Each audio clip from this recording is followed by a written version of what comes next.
విశాఖను ఐటీ కారిడార్గా తీర్చిదిద్దేందుకు చర్యలు చేపడుతున్న కూటమి ప్రభుత్వం మరో కీలక ప్రాజెక్టు చేపడుతోంది. అంతర్జాతీయ విమానాశ్రయం నిర్మిస్తున్న భోగాపురం ప్రాంతాన్ని తొలి ఇంటిగ్రేటెడ్ ఎడ్యుకేషన్ ఇన్నోవేషన్ హబ్గా చేయనుంది. దీనిలో భాగంగా విజయనగరం విశాఖ సరిహద్దులో దేశంలోనే తొలి ఏవియేషన్ ఎడ్యుకేషన్ సిటీ ఏర్పాటు చేయనుంది. Goa governor Mansas trust chairman Pusapati Ashok Gajapathiraju, GVM group సంస్థల చైర్మన్ గ్రంథి మల్లికార్జునరావు ఈ ప్రాజెక్టులో కీలకం కానున్నారు. దీనికి జీఎంఆర్ మాన్సెస్ ఎడ్యుసిటీ ప్రాజెక్టుగా నామకరణం చేశారు.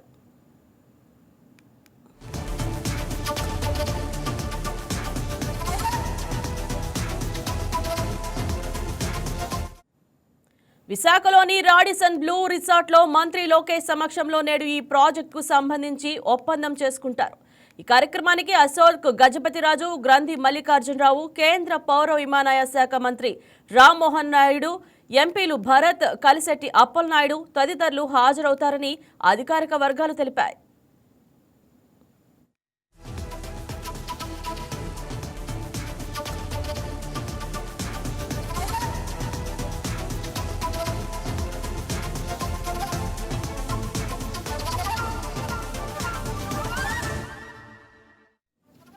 కూటమి ప్రభుత్వం అధికారంలోకి వచ్చిన తర్వాత భోగాపురం అంతర్జాతీయ విమానాశ్రయం సమీపంలో aviation, aerospace and defence education city నిర్మాణ ప్రతిపాదన తెరపైకి వచ్చింది.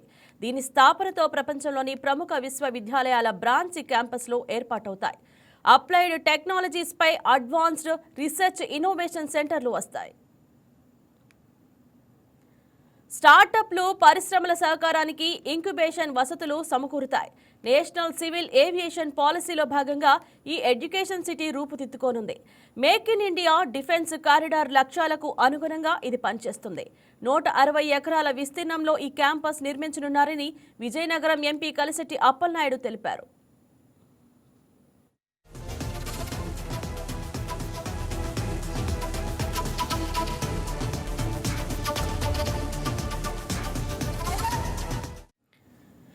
దీనిపై మరింత సమాచారం వైజాగ్ నుండి దుర్గాప్రసాద్ ఫోన్ ఇన్ లైన్లో అందిస్తారు.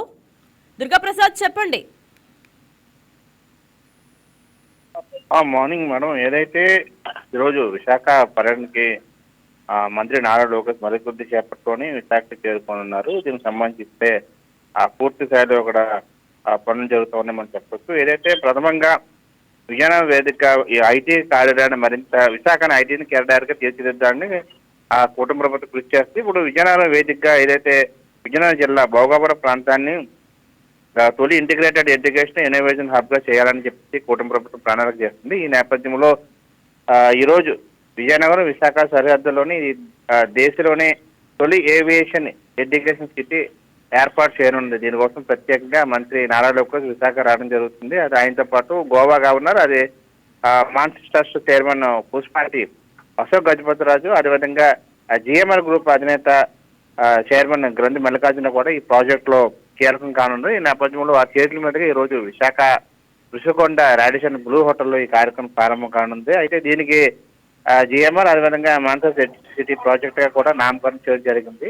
అయితే దేశంలోని ఇది తొలి ఏవియేషన్ ఎడ్యుకేషన్ సిటీగా మనం చూడొచ్చు. ఇది ఎంతో కీలకంగా దీనికి సంబంధించి అనేక వనరులతో పాటు ఎన్నో అవకాశాలు కూడా దీనిలో ఉండబోతున్నాయి. ఈ నేపథ్యంలో చాలా ప్రతిష్టాత్మకంగా కూటమి ప్రభుత్వం రూపకల్పన చేసింది. ఇప్పుడు భోగాపురం ఎయిర్పోర్ట్ త్వరలోనే అది ప్రారంభం కానుంది. మార్చిలో తొలి ట్రయల్ను కూడా నిర్వహించే అవకాశాలు పుష్కలంగా కనిపిస్తూ ఉన్నాయి. ఈ నేపథ్యంలో ఇది ఏదైతే ఈరోజు ఇంటిగ్రేటెడ్ ఎడ్యుకేషన్ సంబంధించి ఇన్నోవేషన్ హబ్గా చేయాలని చెప్పి కూటమి ప్రభుత్వం ప్రణాళిక చేస్తుందో దాన్ని మరింత ఐటీ అభివృద్ధి చేయాలి, విశాఖను ఐటీ కారిడార్గా ఇంకా మరింత తీర్చిదిద్దామని చెప్పేసి ఒక సంకల్ప యోచనతో ఈ రోజు ఈ కార్యక్రమానికి శ్రీకారం చుట్టాలని చెప్పచ్చు. దుర్గాప్రసాద్, మరి ఉత్తరాంధ్రపై ప్రభుత్వం ఫోకస్ చేయడానికి గల కారణాలు ఏమిటి?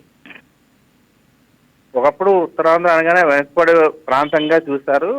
ఇక్కడ ఎక్కువగా వలసలు కూడా ఉండేది. శ్రీకాకుళం, విజయనగరం నుంచి ఎక్కువగా ఇతర రాష్ట్రాలకి, ఇతర దేశాలకి వలసలు ఉండేవి.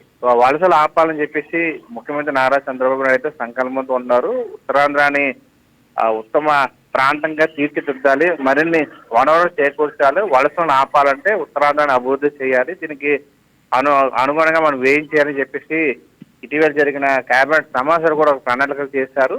ప్రథమంగా ఓవైపు అమరావతి రాజధాని నిర్మాణం చేపడుతున్న ఒక ప్రాంత అభివృద్ధి కాకుండా వికేంద్రీకరణ చేయాలి, వికేంద్రీకరణతో పాటే అభివృద్ధి జరుగుతున్న రాష్ట్రం చెప్పి ఒక సంకల్ప యోచనతో ఓవైపు విశాఖను ఐటీ పరంగా అభివృద్ధి చేయాలని చెప్పేసి ఐటీ కార్యక్రమాలకి శంకుస్థాపన చేస్తూ ఉన్నారు. మొన్న వచ్చిన విశాఖపట్నం పర్యటనలో కూడా ఒకే రోజు 9 ఐటీ ప్రముఖ కంపెనీలు కూడా శంకుస్థాపన చేశారు. అంటే ఒకే రోజు అన్ని కంపెనీలు చేసిన ఘనత ఏ ప్రభుత్వానికి లేదు, అది కూటమి ప్రభుత్వానికి. మంత్రి నారా లోకేష్ చొరవతో జరిగిన ప్రధానంగా గౌరవంగా చెప్పుకుంటున్న అంశాన్ని విశాఖ వాసులు చూస్తున్న అంశాన్ని కూడా మనం చూడొచ్చు. ఈ నేపథ్యంలో ఉత్తరాంధ్ర అభివృద్ధి చెందాలి అనే ఒక ఆలోచనతో ఇప్పుడు భోగాపురం ఎయిర్పోర్ట్ కూడా అంతర్జాతీయ స్థాయిలో తీర్చిదిద్దుతున్నారు. త్వరలోనే అది అందుబాటులో కూడా రానుంది. ఈ నేపథ్యంలో ఈ ఏవియేషన్ ఇంటిగ్రేషన్ సిటీ కూడా ఏర్పాటు చేస్తే మరింత ఊతమిచ్చినట్టు చెప్పేసి మనం కూటమి ప్రభుత్వంతో ఒక మంచి ఆలోచనతో ముందుకెళ్తున్న అంశాన్ని మనం చూడొచ్చు.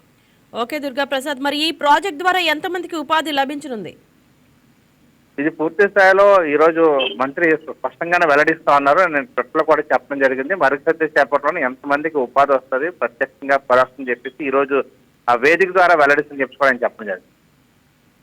Right Durga Prasad, thank you.